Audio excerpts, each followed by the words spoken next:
I couldn't help but notice your pain. My pain? It runs deep. Share it with me.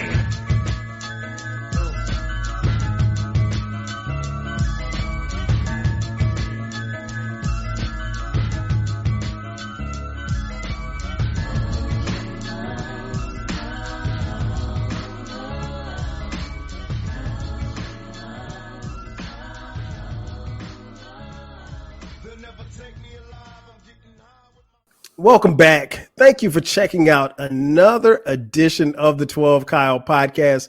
I am your boy 12 Kyle, and man, we got a special one here, man. We've been waiting to do this one for a while. If you've been following the podcast, you know that I am a huge fan of the late great Tupac Shakur.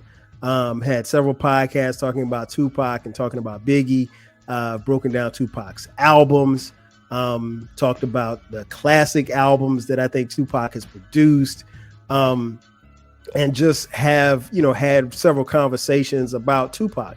And if you follow the podcast, you know that the last time that I talked about Tupac, we did a breakdown of the Machiavelli, Don Columinati album, which I think at the time it turned 20 or 25 years. I can't remember. But anyway, I had my man Q, the sixth man, on, and we chopped it up in detail about that album. And I got the idea to talk about just my thoughts and our thoughts on, what things would be like if Tupac were still alive. So what I did was I reached out to Q and I reached out to my man Manny, and I just simply sent them a text. I sent Q a text, and the text said, hey, come up with 10 things that you think, would have happened if Tupac were still alive. And then I sent Manny a text and said, hey, come up with 10 things that you think that would have happened if Biggie were still alive. And as a result, that is what this podcast is. So what this podcast is. So without further ado, I'm bringing my man back on, Q the six man. Q, what up, man? Yo. What's good, man? Great to be back. We here to discuss, our, my GOAT, Mm-hmm. I don't know if it's yours, but for sure, man, this is definitely a long time coming. I feel like we just always meld with the minds when it comes to Pac, man. There's a certain energy that happens, so I'm very excited for this. Oh no, man, no doubt. And as I mentioned to you guys before, Q is much younger than me. I just turned 50. Q just turned 26. So if you do the math, Q was in essence a baby when Pac was alive, when he was last alive. So do you remember me sending the text, and do you still have that text? I do. Okay, cool. So you can read the text or whatever, however you want to do it. But and we sat on this because I wanted to wait before I did both of the podcasts, because Manny and I recorded the podcast already, and I said, well, you know what? I'm not going to release that podcast until I get Q on and scheduling thing. And I told you, just like I told you, I said, man, don't worry about it. I said, we'll do it whenever we can. And so now we're here to do it, man. Before we even jump into that, man, Tupac. When you think of Pac, what's the first thing that comes to your mind when somebody mentions Tupac Shakur? For me, as a person who's been a community organizer and a person who has traveled the country teaching about Black and African history, Tupac Shakur is the last vestige of the Black Power movement within mainstream media in America. And the last actual mainstream pop culture figure who has a real through line connection to the Black Power movement, African liberation, all of that. So, and then on top of that, he just happens to be the most prolific, iconographer, when it comes to the tattoos, or comes to the bandanas, or comes to the thug life, or, just the bombastic nature of, his interviews, or the repetition of just continuing to put out work after work, the impact of what he's done with artists and their output of songs. Everyone does 1,000 songs a day now. That was unheard of when he was doing it, you know. So Facts. Just the most iconic, you know, maybe not the best lyricist to everybody, maybe not the most thorough lyricist, but that's what I think of. Yeah, I'm with you, man. I think you're right. He wasn't the best lyricist. I don't think anybody would confuse that. But Tupac rap with such passion. I tell people all the time, like, I think he's the most impactful rapper ever, and I don't think that there's even a close second. And his, you know, untimely death is still being felt throughout hip hop. And then if you take a Tupac, if you take Tupac and make him a tree, there's so many branches that extend off of that Tupac tree, and that you can see even to today in today's hip hop. And so, like I said, I came up with the idea of if Tupac were still alive. And what's funny was I said both you and Manny in the text, like I said, you for Tupac, Manny for Biggie.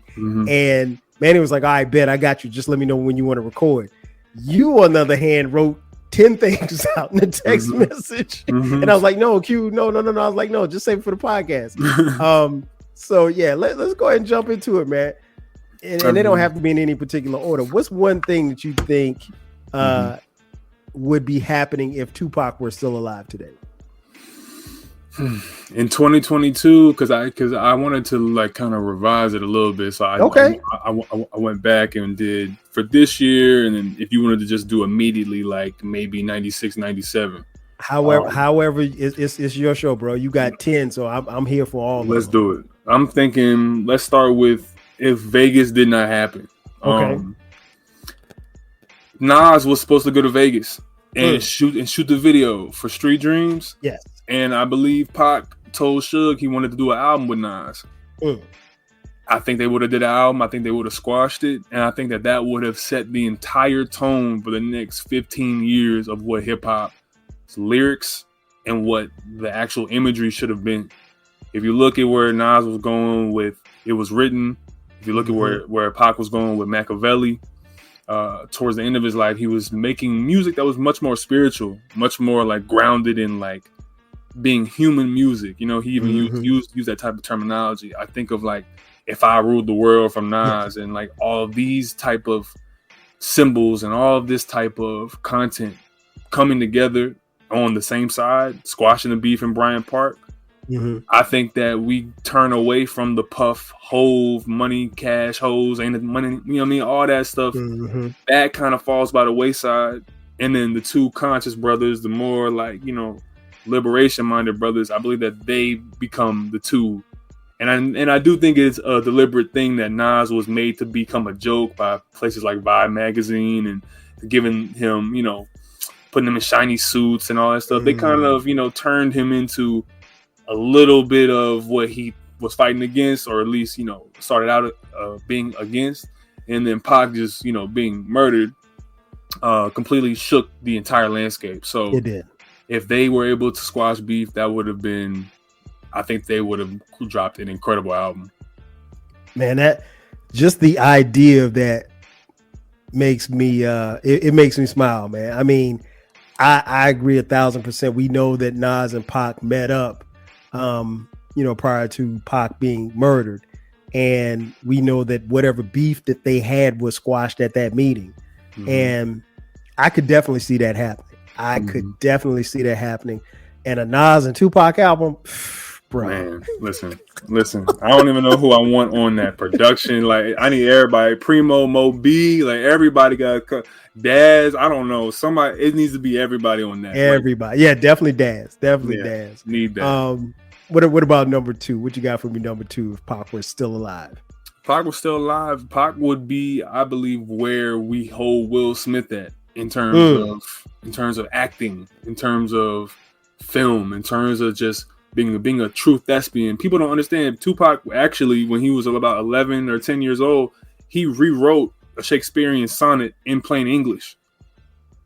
He rewrote it because he went to performing art school, you know, the Baltimore school and everything with Jada and whatnot. Pac was a prodigy. And that's where he actually learned about Machiavelli at. And that's where he became Machiavelli. It wasn't just some newfound thing that he became towards the end of his life. He had always been really into the idea of the prince and Machiavelli. So if he were able to live, I know for a fact that there are scripts that Pac had to come across his desk for Mace Windu in Star Wars. That was a role for Pac. Wow. Baby Boy, that was a role for Pac. And then there was 2 more that I'm forgetting, but he had multiple roles that were given to other people. Even Fast and Furious was in, like, the scripts were in circulation for years before the 2000s. And these roles were all for Tupac in mind. So him becoming, with Gridlocked and Gang Related, all of those films, 97, 98, 99, I could have seen him becoming an EGOT by 2005 probably. He could have won a Tony, could have got an Oscar, could have did some on TV. This man was multi-talented, so I definitely see his acting chops becoming greater. That's crazy. And you know what? You just made me think about something. Did Pac ever win a Grammy? I don't know that he did. No, did he? No, he did not. Nope. It's crazy, right? I mean, it took. It took Nas until what? King's Disease 2? Yeah, you're right. I forgot who I'm talking about. I'm talking about the Grammys here. That's not necessarily the standard for hip hop. But when you said EGOT, I just immediately thought about a Grammy. Wow. I mean, I agree with you. I think I was very impressed with Pac. One, I loved him in Above the Rim. But when he got and obviously Juice. But when he got out of, the quote unquote stereotype acting, and even in Poetic Justice, you got a chance to see him outside of just being the rapper / tough guy, whatever the case may be, man. I definitely could have seen that. I think that's, and to be honest, when Pac was murdered, that was one of the founding sentiments that people really thought that his career, as crazy as it sounds, because keep in mind, folks who weren't around in 96 when he was murdered, Tupac was the biggest rap star, period. Jay-Z was out, but he wasn't, known like that. Pac was bigger than Biggie at the time, or just as big, if you will. But it would be the equivalent of, in 2022, 2023, Drake being murdered. The equivalent. So just think about it like that. On that, if God forbid, knock wood, somebody murdered Drake today as you're listening to this podcast. So having that type of talent taken away, and again, the sentiment from a lot of people, particularly those who memorialized him in his death, a lot of people spoke of his acting chops and where they thought he was headed. So I definitely agree with you on that one. What you got for me next? I mean, let's stick to it, man. Like, even on Machiavelli when he's going at Hove, I don't think Jay-Z's career is the exact same. You too small to fuck with me. You about to step on some toes, Q. You too small to fuck with me. You and little Hawaiian Sophie fame niggas. Like, yo, bro, come on. It's Pac. Like, understand. Like, what you just said is so true. Where people don't understand, he's the biggest star on the face of the planet. Like, this dude, Tupac, has murals. He has streets named after him from Palestine to Germany, from Angola to Marrakech. It does not. People stop talking to me about H to the Izzo. Don't talk to me about God's plan with Drake. Don't talk to me about all these other. I love hip hop and I love the contributions. But if we're talking about people who moved the spirit of our people, there's only a couple of rappers who do that. Talk to them. You know what I mean? There are rappers that can make your body move and dance and girls dance and whatnot. Pac could do that too. And that's why it's so hard for me to look at it when people say, oh, well, Jay would have been him if Pac was still here, because they're just too diametrically opposed in terms of, I think, their politics. I think they're diametrically opposed in what they do it for. Right. And I think that Pac had a much greater ear at the time. He had the masses ear. And Hov, how many copies, you already know, how many copies did Reasonable Doubt sell first week? Compared to 60,000 maybe. Come on, man. Come on. And it's compared to 6 million records in 6 months. Mm-hmm. You know what I mean? Pac got out of jail in 95 November. He was dead in September of 96. And that is the run that people talk about. Listen. And I think we talked about it when we did the Machiavelli review. That's the thing that's mind-boggling, even for me, someone who was alive and I was in college at the time. Like from Pac making his debut on Digital Underground's Same Song to the time that he was killed in September of 1996. That wasn't a big window. I mean, relatively speaking, we're talking about maybe 3.5, almost 4 years, maybe. Mm-hmm. If my math is correct. Mm-hmm. Relatively speaking, it wasn't a big window and it wasn't a big period of time. But when I tell you he was a star among stars, like it's really hard for me to put into words like how big he was in a short period of time. And I'll be honest, Q, that time frame seemed a lot longer than what it really was. If you told me, okay, yeah, Pac's reign was only 4 years, he was only in that spotlight for 4 years, I'd have told you it was crazy, because it seemed like it was 20 years. Mm-hmm. And we hung on every word of every song. We saw all the movies. We bought all the tapes. I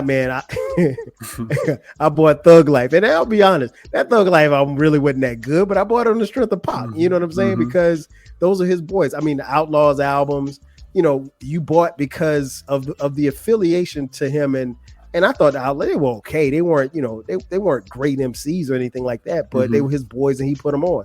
Mm-hmm. To your point about Jay-Z, I agree. I think, and it's funny because, and the folks will hear Manny's episode after this episode. Manny said something similar. I think Jay-Z definitely, through no fault of his own, benefited from Biggie's death and Pac's death. I mean, it is what it is. It doesn't take a rocket scientist to figure it out. Jay-Z happened to collaborate with Biggie and he was friends with Biggie. But, you know, Reasonable Doubt comes out June of 96. Pac gets murdered September of 96. Biggie gets murdered March of 97. Jay-Z starts subsequently working on the second album. And by quote unquote industry standards, based on Jay-Z's talent, Reasonable Doubt did not sell based on Jay-Z's talent. If you told me that you had this super duper, you know, crazy MC with all of this talent, one of the best MCs we've ever seen, and his album sells less than 100,000 in a year time, then, you know, in most situations, I'll put it like this, Q, if Jay-Z wasn't a Rockefeller, if he was on a regular record label, he might have gotten dropped. Right. You know what I'm saying? So I said all that to say this. There's definitely some I can't say that you're wrong. And just like I told Manny, I couldn't say that he was wrong either to say that Jay-Z benefited from, you know, their deaths. And again, through no fault of his own, but we're just being honest. Based on the time frame, and you look at the timeline, he clearly did. He was able to fill a void that was no longer there by the presence of Pac and Biggie. And Pac more so than Biggie, because at least he was cool with Biggie. You know, we don't know that he had beef with Pac, but we know Pac ain't like him. What you got for me at 4? I think that he would have squashed the beef with Biggie at a certain point. I don't know if it would have happened in the 90s. I'm pretty sure that around 96, if you listen to Against All Odds, he was really going at Jimmy Henchman, really going at Haitian Jack and Puff. It kind of went away. He kind of went away from Biggie because I think he realized that Biggie was just kind of a, you know, for lack of a better term, God bless the dead, like clueless in the whole like situation. But when he tells Puff, you and I know what's going on, I think he understands exactly like who his enemies were. You know what I mean? So it might have been damn near 2020 before they squashed the beef, but like it's fine. You know, you know what I mean? I can just see Biggie like, man, you can't just say you did this to my girl and think that's gonna be cool in 1999, bro. Nah, bro. You know, I could see that. You know, this hopefully in the afterlife, these brothers are squashed and realize that they were just so young. And again, you're right. They both were, 24, 25, like kids. And here's the crazy thing is, Q, like they weren't that much older than me. I mean, I think they might have been older than me by like a year. So you know, if Biggie and Pac were still alive, they would literally be 50, 51 years old. And thinking about how they would have been, but that would have been dope. I'll take a little bit from you. I think if Pac and Big had lived, I think they probably would have squashed the beef probably sooner than that. The whole faith thing, we don't know.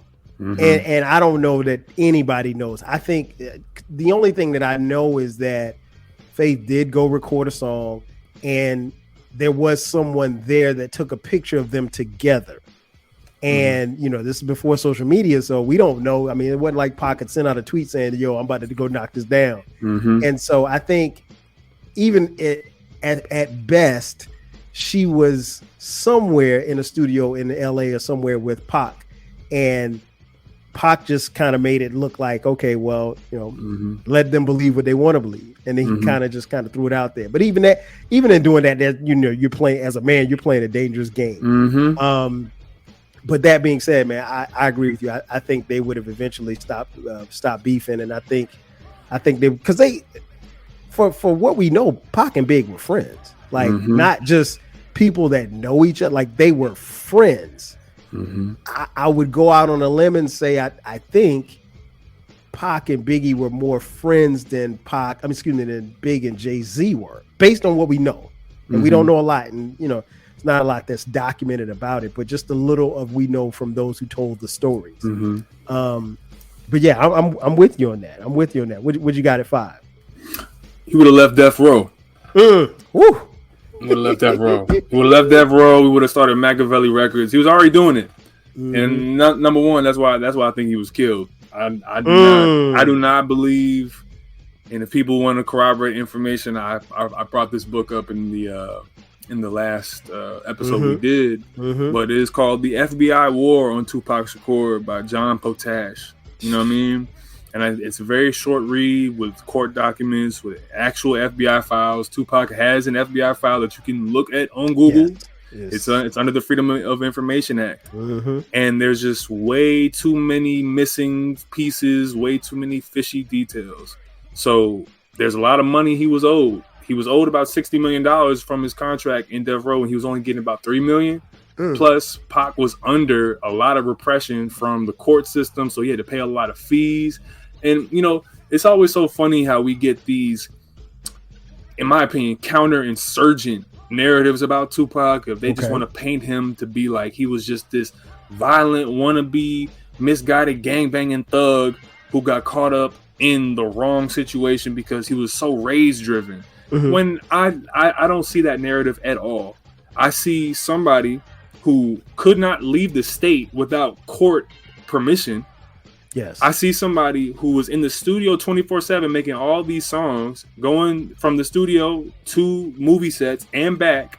But yet and still, there's this narrative that Tupac was running around LA with Bloods and Crips, just doing whatever he wanted to do. How I don't know how a man can have that much time in the day to go record 500 songs, then go record three movies. Yeah. You know what I mean? And then go to court and then be a gangbanger and wannabe like that. It's all a narrative, in my opinion. And when you look at where his money was going, I don't think Suge had much control over Death Row because Suge was not the true owner of Death Row. That was Harry O. and that was David Kenner, the lawyer. David they Kenner. Owned Death Row. Suge was like Puff. He's just he's just the face.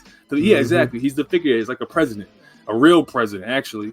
And when you see that Pac was suing for his money, and he fires David Kenner, and then a couple of days later, David Kenner says you shouldn't do this, and a couple of days later after that, he's dead. Nobody in his security team has their walkie-talkies on him. The head of Death Row Security says don't carry your guns in Vegas. It just a lot of it is fishy, and a lot of it does not make any sense. And if you understand economics, if you understand the Michael Jackson theory, the Prince theory, they will come get you if you try to get your money. And I do believe that he was trying to leave Death Row, and he should have left Death Row. And he even told his lawyer at the time, while he was in Clinton Correctional, Watai Taihemba, who was actually in the Black Panthers. He was actually part of the movement. He told Pac, he said, if you sign with these people, I know you're trying to get out, but you're selling your soul to the devil if you do it. And he's like, I know I have to do this, but this is the only play I got. If I don't, I'm a rot in here. He damn sure would have. And that's what he had to do. So, in my opinion, Pac would have left Death Row. He would have got his money. Machiavelli Records was already being started with Afeni Shakur and Yasmin Fula. Yasmin Fula was Yaki Gaddafi's mother. Yaki Gaddafi's father is Sekou Odinga. Okay. And Yaki Gaddafi gave a statement to the police saying that Orlando Anderson was not the shooter. And then a couple months later, Yaki is mysteriously killed before he's able to testify. There's so much shit about Tupac Shakur's legacy that is stuffed down behind Vibe magazine bullshit, bruh, that people don't even know. Man, listen, you just said a mouthful right there. I agree with you 1,000%. I definitely think he was leaving Death Row. If you were around or outside at that particular time, you know that when Suge got Pac out of jail, or let me go back, and the record label got Pac out of jail. Pac, basically committed to I think it was 3 or 4 albums. 3 albums. Yeah, okay, 3-album deal. And that's why we get all of this posthumous music from Pac, because he was, like Q mentioned a little earlier, he was working so hard. He was doing 5 or 6 songs a day. He basically was trying to work off that debt, because what he wanted to do was put those albums out so that he could indeed break free from Death Row. So at the time that he was murdered, he was definitely trying to get off Death Row. It's funny that you mentioned the FBI file that you mentioned when we did the Machiavelli review. Man, I'm gonna be honest, Q. Not long after we did that, I went and looked at that file. Man, I looked at it for about 20 minutes and I had to stop because it hurt. It's sick. As a fan, it hurt because in 1996, we don't have access to all of the information that we have now. So I'm getting whatever, and I talked about it on the podcast, it's worth repeating. When Pac got shot, we just knew that he got shot. There was no TMZ, there was no nothing. And he got shot. We didn't know how severe it was. We saw the bullet, we saw the pictures. We eventually saw that. And allegedly Suge had gotten hit, which, but he didn't have any type of hospitalization, because the word was, Suge got shot in the head. And I think they said it was a bullet fragment, but that came out later. So it was, but he never had to, be admitted to the hospital. And then like days later, everything passed and people said, well, oh yeah, he's getting better. And, we got rumors that Pac was actually talking to people. I don't know that Pac ever gained consciousness after being shot, but, and then that Friday rolls around, Friday, September the 13th. I'll never forget it. And they said he's dead. And I'm like, what do you mean he's dead? Like, that can't be, because from the time there was so little information disseminated to us. And maybe, part of it is because of the times, but also because maybe they didn't want us to know. And so, like I said, Q, I started reading that file, man, and I had to stop because it just hurt as a fan, because we felt cheated. We didn't, at that time, you didn't lose your rap heroes. You just didn't. Now, unfortunately, we're in hip hop, we're kind of accustomed to, this one overdosing or that one being murdered. And that's it's sad, but that's where we are, because that's where we are as a society. But, you didn't lose. So what I'm saying that to say this, when we heard that Pac got shot, we was like, oh, okay. Because, it was like that wasn't the first time we had heard that Pac was ever shot. So we thought he was going to bounce back. Even Biggie said that. Biggie said, well, hey, I heard he got shot. And I was like, again, like, he's going to bounce back, do some records about it. And he said that in a joking manner, but I get what he was saying, because like nobody, when we got the news that he was shot, nobody thought he was going to die. Nobody. Because, and Pac was a strong dude too, first and foremost. Don't get it twisted. But I said all that to say this. I think you're dead on. I don't, there's nothing in me that thinks that Pac was going to stick around at Death Row to help Suge do anything. Pac had 1 foot in and 1 foot out. And based on the music that we got after he passed, I think we can all see that, his time of Death Row was going to be limited, and he was moving on to something else. And I think the thing that I always talk about when I talk about Pac is feeling cheated. I think that's part of feeling cheated where I come in at is because I just wanted to see what that other side would have sounded like. What's the post death row Pac sound like? Yeah, exactly. You know what? And to build on that before we get to the next one, it's just I think that same feeling is the same feeling that like 18-year-olds, 19-year-olds, or even grown men in Harlem, New York felt 1965 when it's like Malcolm is gone. Wait, no. This can't be, because it's the feeling of this is a living personification of our black manhood right now, and you can't take this from us right now. Like I need this right now. When you have youth who are looking at their big brothers, like when you have people following Malcolm and listening to his speeches, you know what I mean? Pac's cadence when he raps, like I always go back to Shock G when he talks about Biggie, like it's the P.I.P., you know what I mean? Like, you know what I mean? P.O.P., P.O.P., you know what I mean? It's all about the trumpet of like the trumpeter. He says like, you know, that's how Biggie flows, you know what I mean? Where Pac is the orator, you know. Pac is like a Farrakhan, Pac is like a Malcolm, where, you know what I'm saying, penitentiary chances, like, you know what I mean? It's like it's like he's stretching the words and you gotta feel it. And it's in that same genealogy of oration, of like a Malcolm when he's like, who taught you to hate yourself, right? When it's like when Pac come out and say, you got to keep your head up, like, nigga, what? Like, this is that same feeling. So it's so much deeper than rap for me. I'm not just a Tupac fan. I've taught students about Tupac. I'm a Pac historian. I'm a Shakur historian. Like, I know about his whole family tree. It's so deep because it makes him who he is. When he's talking about when he says utilize lessons learned from my childhood years, he's talking about those lessons that the youth in the 60s were getting. So when we are robbed of that, bro, that shit hurts forever because we're not getting it back. Ever, and trust me, they didn't make a lot of Tupacs. Listen. They didn't, they don't make a lot of Tupacs. Listen. That mold was cut and thrown away. Trust me. Trust me. What you got for number 6? Probably, I want to paint a picture of people like, imagine like probably late 90s, early 2000s. I feel like Pac would have started his own clothing line.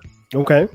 I really feel like this, the whole Sean John, Rockaware, like that whole, Fat Farm. Every rapper was getting a clothing line. You mean to tell me Pac, the biggest rapper, wouldn't have had the hottest line? Like he would at least had a do-rag or bandana line or something, dude. Everybody would have been rocking it. You know what I mean? Kanye had people wearing them weird sneakers and those weird glasses. So it's like, you know what I mean? And them space boots everybody got on and shit. Come on now. Man, so listen, definitely. No knock on those of you who have Yeezys. I never saw the beauty in them, man. Aside from the fact that they cost like $2,000 for some sneakers that look like they're about to fall off your feet. Oh man, you cracked me up with that one. Now I'm with you. I think he definitely would have delved into the fashion, because at that particular time, like you said, almost everybody was. Wu-Tang had their clothing line. Biggie actually he started a line called Brooklyn Mint just before he got killed. I had a couple of Brooklyn Mint shirts. Run DMC had Walkaware. Almost every and again, folks, what I want you guys to understand is that Pac's last 2 years, 95, 96, this was the thing. Like, as you were moving up and you were able to sell to mainstream, you could keep it street and still sell to mainstream. And Pac was the epitome of that. And given the fact that he was a high visibility superstar, I mean, again, he's not only doing music, but he's also doing movies. That's the thing that Pac had up on a lot of people, because for as popular as Puff was, for as popular as Biggie was, for as popular as Jay-Z was, subsequently, even Nas, they didn't have movie deals. By the time, and again, if we say Pac's window is, 4 years, look at them. You don't just, you don't go from being a backup dancer to a rapper to a movie star. Right. And that happened so fast. So like when people talk about, Tupac and his detractors, I'll put it like that. I always stand on the fact that Pac was doing things on the big screen when nobody else could get on the screen. Nobody. Mm-hmm. Because if you think about it like this, Q, you mentioned Will Smith a little earlier. Even at that time, Will Smith had The Fresh Prince of Bel-Air on TV. Was Independent? I don't know. I'd have to look it up and see if Independence Day had been. Okay, maybe Will Smith. But outside of Will Smith, there was no other rap star that was that big on a movie screen. Not even Ice Cube. Maybe Cube might be a close second, but that's but nobody else was touching Pac. But his contemporaries in Puff and Big, they weren't doing movies. Biggie was on Martin. That's about as far as he could go. So yeah, I'm with you. He would have definitely done a clothing line. What you got for 8? The community centers, man. He was already he was already on the path to doing it. I think he already had opened one down in LA, and he was actually going to use Death Row. And I feel like Death Row was a strategic move, like he always told people. It's so funny how we allow today's like rappers, or we allow like old heads who are not even around Pac to like say things about him that he clearly states in interviews. And that's why, as a people, we have to get off the anti-intellectualism. We have to stop speaking without investigation. And we have to we should learn to clarify our statements with, I'm unaware if this was said, but in my opinion, that can save a lot. That can save a lot of people embarrassment. I'm not aware if this was said, but I think, okay, cool. Instead of, man, Pac was, stop, dude. Pac opened a community center. He was also going to use that community center to do something for all the kids where it was a part of the Joshua's Dream program. Okay. Where one of his fans had died, and he brought him to a basketball game and whatnot. But he talked to MC Hammer and said, yo, I want to use this moment and make something good out of it. I want to do something where the kids around the LA area, we put on Death Row concerts for them or whatnot, all clean lyrics. We bring food, the parents can come. We do it at the end of every month at the community centers and wherever we can rent out space at. And what we're going to do is all the kids got to bring their report cards. All they got to do is make a C+ average, and they can get in for free. The parents, everybody can shake hands. It's all good. Something like that, a rapper today would be completely either discouraged by their management because, you can't be around black people because that's not good, or they don't like that type of branding of, I'm here for my community. Right. Man, facts. 1,000 facts. Yeah, you're right. I think his involvement with community centers, I think, would have been dope because one of his background, he came from, Afeni Shakur, and who was a Panther, and the lessons that he talked about in that song and the lessons that he talked about anytime you would interview him, he talked about just a sense of community, and he talked about us. Like a lot of times you get people that talk about us as a community that really have no identity to the community. But Pac genuinely wanted to see us as a community, as the black community, come up. And he was there to identify, the struggles. He was there to identify what went wrong. And he's also there as a beam of light of hope for what he envisioned for us to be. And, not to compare him and Jay-Z, but I mean, like from that communal standpoint, you knew where Pac stood. Somebody like Jay-Z, you don't know where he stands. From that perspective, you don't. And again, that's no knock on Jay-Z because that's never been his bag per se. But if Pac had been alive, we would have seen that come to fruition. I mean, just in abundance. I don't know any other way to say it. I think he would have definitely led the charge there. What you got for number 9?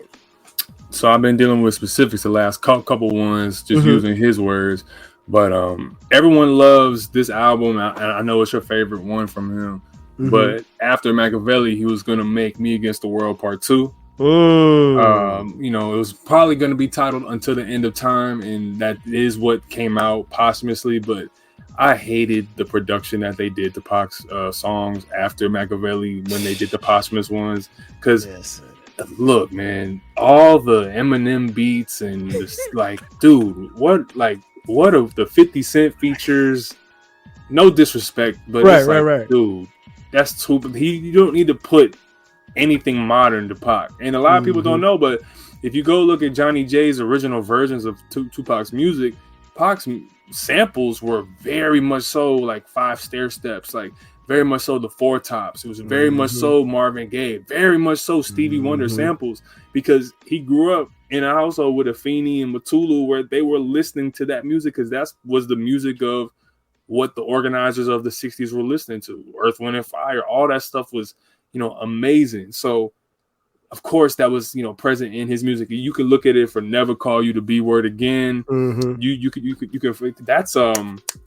that's who is that, Cameo or Total? It's like one of those two groups that was on that one. And it's just like all of his original versions have been kind of hidden, and they give us only All Eyes on Me. Is like that they want that to just be his legacy, and it's like, dog, he has so much more. So Me Against the World would have been, I think, epic for the times, and I think that he probably would have made that into a series. Man, listen, I'm with you 1,000% on that. I think I'm much like you. I'm not a fan, and I think I talked about it on that episode. I'm not a fan of the posthumous albums. I think I bought Machiavelli to Dawn. I bought the double CD. Are You Still Down? Yeah, Are You Still Down? That shit was good. And it still bangs to this day. Q, I was done after that. Yeah. I could not bring, and I think at the time, there was a battle going on between Afeni Shakur, who was still alive at the time, and Suge Knight and Death Row as to where the money was going to be going. And I was like, look, there's no way that I'm going to buy a posthumous album if you can't tell me for sure that Afeni Shakur is not going to get money from this. If she wasn't going to get any money for it, I wasn't interested in buying it, because at the time I wasn't sold on Suge anymore. Death Row had come apart. Snoop was gone. Dre was gone. And I'm like, I'm not about to contribute to Suge Knight and him hustling over a dead Tupac and a fully alive Afeni Shakur. And so there was, and to be honest with you, I don't even know if memory serves me correct. I don't know that. I know that they resolved it, but that alone was enough for me to say, you know what, I'm not buying any Tupac albums. And I remember albums would come out, and people, man, you heard the new Pac, man, the Pac is going off. I'm like, nah, I can't do it. I was like, I can't do it. They wouldn't tell me where the money was going. I wasn't about to contribute to it. And I felt like Afeni Shakur gave us everything, and she lost her son in the process. And you know, none of us, no matter how many accolades we give Tupac, that lady lost her son. Was that her only child? No, she had a daughter as well. Okay. Yeah. So she at the very least, she gave up her only son. And you know, as a parent, I don't ever want to know what that feels like. And to lose him so violently and so suddenly, is particularly where he was in life. Nah, I wasn't having it. So I stayed away from the posthumous albums.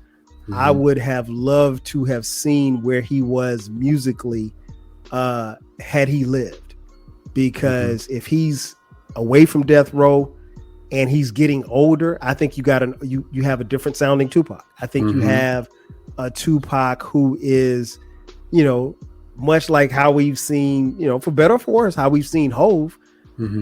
We would have watched Tupac get old and watch him become an elder statesman in hip hop. And who knows where that would have taken him. He could have been where Jay-Z is. He could have been where KRS-One is. I don't know, but I would have loved to have seen it happen. And you know, that's a part of the sad part of him not being here. But I'm with you. I'm with you 1,000%. For the last one, what you got?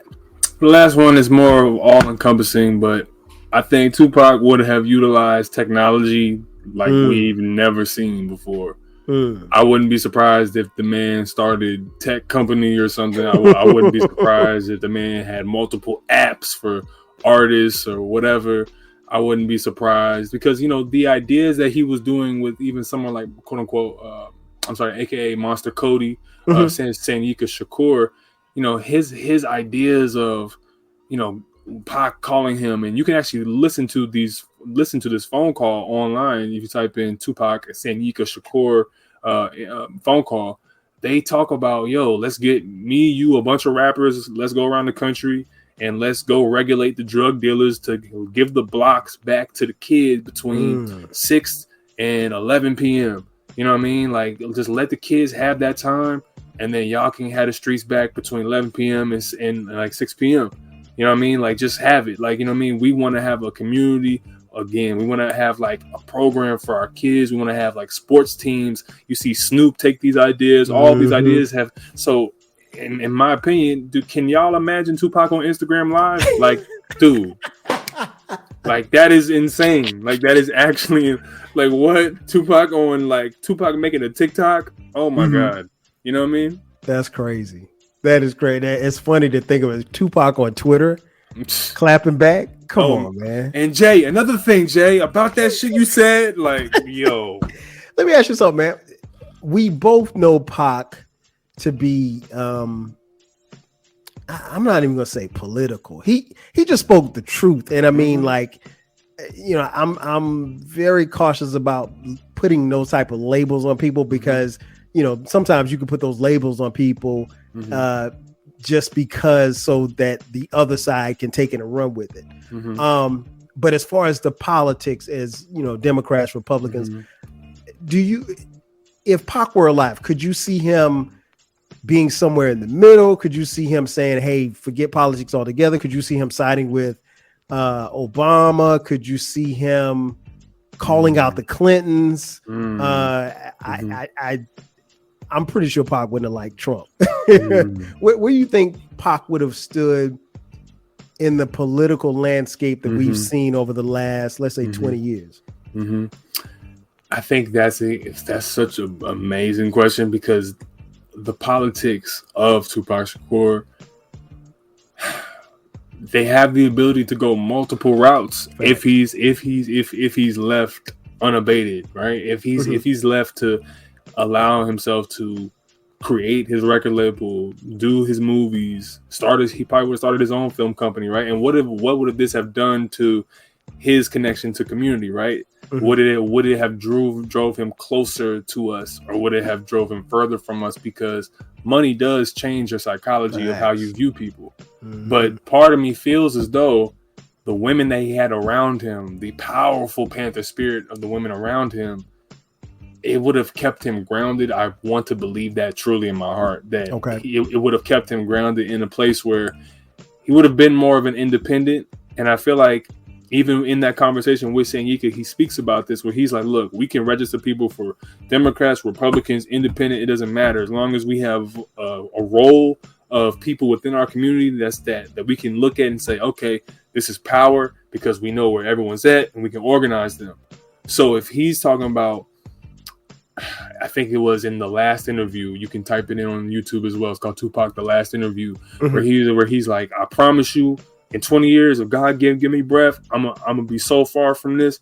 We will have our own political party for all the lost tribes of blacks, Latinos, the Armenians, whoever it is, everybody, we will have our own party. So if he's saying that, if he's stuck true to that, that is independence. And that is scary for the power structure, because you have the ability to create your own capital, create your own money, your own cooperative economics, and you got the teachings of people who are connected to Matulu, Geronimo. It's a real issue that they had to deal with, and people don't want to deal with that. So that's one world. There's also another possibility where, and this is where as black folk, as African people, we have to be true to ourselves and true to what we have done and what we have not done. And oftentimes we do leave our leaders out there to dry. And then they do get bitter and they do say, fuck this. I don't want to do this anymore. Right. and they do say, you know what, I'm gonna just go take a bag with the Democrats. I'm gonna just go. You know what, I tried. I'm gonna go give me a bag with the Republicans, or you know what, I'm done with all this. I'm only about my money. Y'all leave me alone. And I feel like Pac had been betrayed so much by people around him that it really would have been contingent on us that would we have protected him. Would we have surrounded him and say, no, this is our guy. Like he put on for us. We not gonna let y'all take him down again. We not gonna let y'all, you know what I'm saying, put him in jail again because this is our brother. But if we left him out to dry, like I believe we did Malcolm, and like I believe we did King. Because if you look at Dr. King's approval ratings within the Black community towards the end of his life, when he was going against Lyndon Johnson, when he was going against the Vietnam War, a lot of our professional class Negroes did not like him, and a lot of them turned their back on Dr. King. He was in the wilderness. And then when it was finally time for him to, you know, go to the North and go to the West to advocate for free housing, to advocate for the actual subsidized foods and subsidized medicine for all of us, they got him up out of there, and all we could do was make him a holiday. And we had a hard time doing that. took like 6 times. Yeah, they fought us tooth and nail on getting that done. Man, you made some great points, man. I really would have loved to have seen that happen because I don't necessarily know. I know. I mean, we know how he felt about Bush. He would have felt the same about his son. I think Pac would have called Clinton out. He would have called Clinton on his shit. He would have created a process of thought for us as a people to say, no, you don't have to run to the Democratic Party. You don't have to run to the Republican Party because they ain't gonna take you, and if they take you, they're gonna take your money and just tell you to keep going. I think he would have supported Obama publicly and privately, but I think he also would have done a better job than we did collectively at holding Obama's feet to the fire for us. Now, granted, I've said this before on other podcasts, I'll say it again, I voted for him twice. I understand what he was facing, but I think in a lot of ways, it symbolized where we are, where we've been for the last 60, 80 years, is that we'll vote somebody in and that's all we'll do.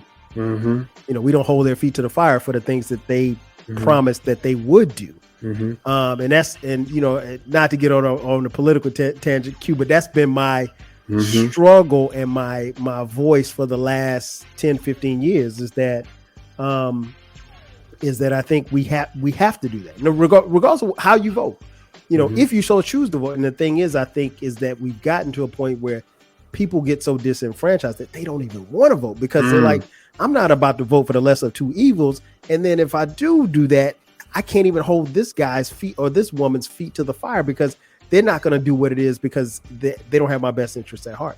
But anyway, like I said, you know me, and I start talking to you. No, that's real. That's real. That's real. We'll go real deep into politics. That's but real. I would have loved to have seen Pac create a political party or at least help establish the grassroots of it. And a lot of, I think, would be founded on the principles of the Panther Party that was established in the 50s and 60s for us as people. And like you said, that type of movement, bruh, it's going to shake some people up because that type of movement, if you get enough people, and I don't think that a superstar like Tupac wouldn't have been able to get enough people, that type of movement shapes elections. It transcends what the political landscape looks like. And then maybe, just maybe, some of the things that we as a people have been asking for are now our demands are being met. Now money is flowing into our communities. Now our voices are being heard instead of just being taken advantage for the vote. You know, they come and shake hands, you know, just to get your vote or whatever like that, or pop up when it's election time. And eat some KFC with you and shit. Like, you know what I mean? Like, come on now. And have some hot sauce in your purse. Exactly. But yeah, man, I thought of that question, you know, just in thinking about you and thinking about the conversations we've had both on here and offline, just where he would be, man. it feels good to go back and I think this has been a great conversation as to where Pac, we think he would have been. And again, like I said before, it still stings a little bit because I'm 50. Pac would have been, I think, turning 51 this year, 52 maybe. It still stings a little bit because he it's the homie, man. It's the homie. Like, yo, like how I know it's the feeling of I'm making memories, but my dog should be here to see this shit. Right. Like, damn, what would my dog say if he saw this? You know what I mean? Like, man, I really wonder what he would say if he did this. Honorable mention to add into my top 10. Go ahead. Death Row East. Come on now. Death Row East. Eric B for president for real. Come on, because if you understand Pac, what he was trying to do, I think Pac was trying to take over from Puff. He was trying to take Puff's whole territory because Pac was from New York. And he went to Bryant Park, went to SNL, and he was on the interviews talking about, I went to New York. I was good. They can't come out here. They have to get permission to come out here. You know what I mean? Like the lines are drawn and people are uncomfortable because I made it that way. And that's what, and the fact that he's said that so loudly, but if you look at his strategy in the interview, in the last interview, he's like, dude, we got Melly Mel, we got Eric B, we got Christopher Williams, all the old 80s, 90s cats. And we're going to put them on Death Row East, and we're going to get all the young New York talents. Onyx, all them dudes is going to sign up to us. That could have shifted everything. And it makes you think. Even for those who may be listening and say, well, I don't know if the government set him up. It makes you think, even to your point, Q, your personal opinion about him being, framed. The one thing I do know, just to even piggyback on that, is that, and I said it before and I'll say it again, we do know for a fact on the nights that both Biggie and Pac were murdered, they were being trailed by the FBI. Yes. And the thing that makes all of this really sad is that we don't know who really killed Tupac. We don't really know who killed Biggie. And they could be walking in plain view as we speak. I mean, we think it might be Orlando Anderson, or at least that's what we've been told. But because of the time and the lack of technology and, the sheer nonchalant of a black man being killed on a crowded Vegas strip, they let a lot of stuff slide. I'll just put it like that. Exactly.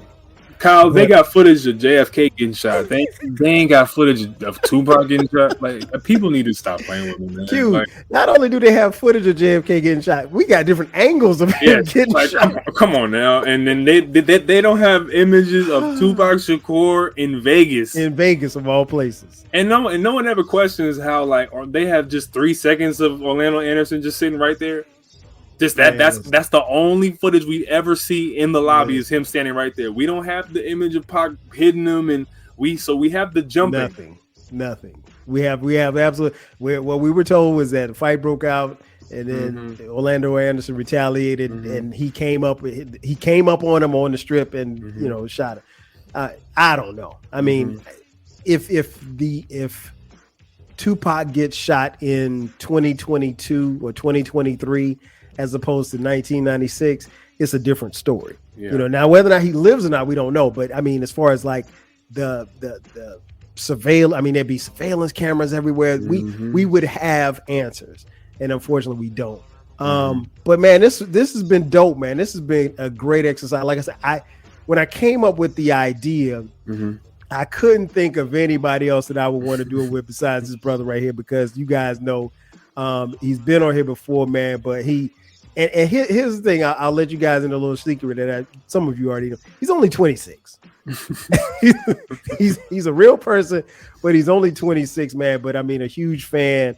And I mean, I knew I had to get Q on here. I told Q, I was like, we'll put this podcast out whenever. And what's funny is that this is coming out in January. And I recorded the episode with Manny in July. So that means I asked both Q and Manny in July of 2022 to do this podcast. And, it's just like, old school hip hop, you say, okay, we're going to go in and record, and we gonna do the record together. We just don't get around to doing the record, but eventually, the record gets done. We're gonna cut the record. we gonna cut it either way. So yeah. But before we get out of here, Q, man, tell folks where they can hear you, where they can find you. Any information you want to put out, go ahead and do that right now. Yes, sir. You can follow me on Instagram at q.tufluv. q.tufluv. Tough Love. That's my hip hop, moniker. Q is my, name that everybody knows me by. So it's always love. And I want to send a shout out to Kyle for bringing me on, my OG, always dropping game on y'all. And I want to send a Happy New Year to Kyle and Happy New Year to the 12 Kyle listenership and everyone. And make sure that y'all have a safe time tonight. If this comes out, or if y'all still drinking in January, still drink responsibly. So yeah. do that for real. And same to you, man. Absolutely. I told y'all before, that wouldn't be the last time he's on here. We definitely, and we're gonna get back on here and do something besides Tupac. But I had to get this young brother on here, man. You guys check him out. He surprised me. He's got music, but he's a huge hip hop head.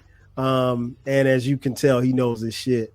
It's funny, Q. I just thought about it. We did a show, back when the 12 radio show, about hip hop, and that had to be 2016. Yeah, that was my freshman year of college. My freshman year of college, man. Oh man, I gotta try to find that episode. And you know what's funny is on that episode we said, you know what, we got to do an episode on Machiavelli.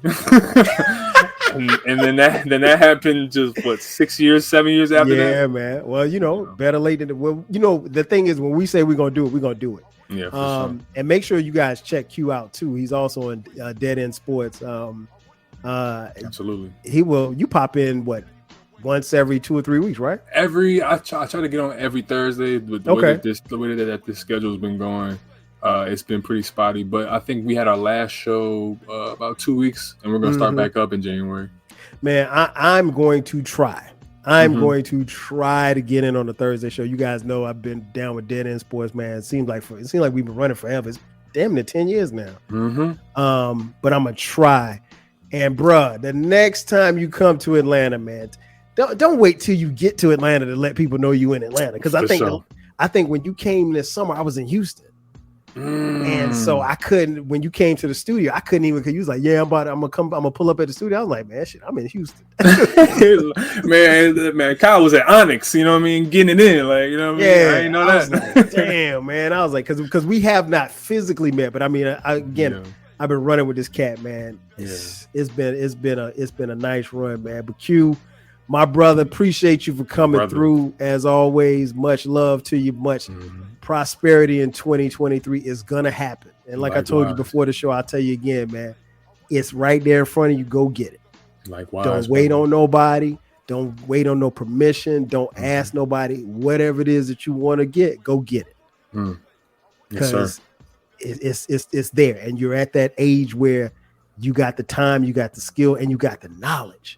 Yes, sir. That trumps everything. You got the knowledge to go get it. And I say the same to all of you listeners. Make sure that 2023 is, you stay healthy. Don't feed into BS. And just live life. Enjoy each day, because none of us promised us. And love on yourself and love your family. But that's going to do it for us. So for my man Q, I am your boy 12 Kyle. This is another edition of the 12 Kyle podcast. I'll catch you guys next time. 5,000. I gotta get mine. You gotta get yours. I gotta get mine. You gotta get yours. I gotta get mine. I keep my mind on my money on my mind. Finger on the trigger, nigga, hand on my nine, smoking blunts of skunk, making holes of pumps and only underground funk bumping out of my trunk. Little life of a hustler, high till I die. Meeting bitches, getting bitches, miss me with lies, picture me living out my life as a buster. I'd rather pop up a shot for my Glock and blast motherfuckers. I live a thug life, baby, I'm hopeless, choking on window, trying to keep my focus. Don't let that bullshit worry me. Fuck the fame, I'm due to the game till they bury me. God gave me game, so I'm hustling. Pour out some liquor. nigga, for my niggas, Tupac is still struggling. My nigga Breed knew the time. Whether it's rhyme or crime, nigga, I gotta get mine. I gotta get mine. You gotta get yours. I gotta get mine. You gotta get yours.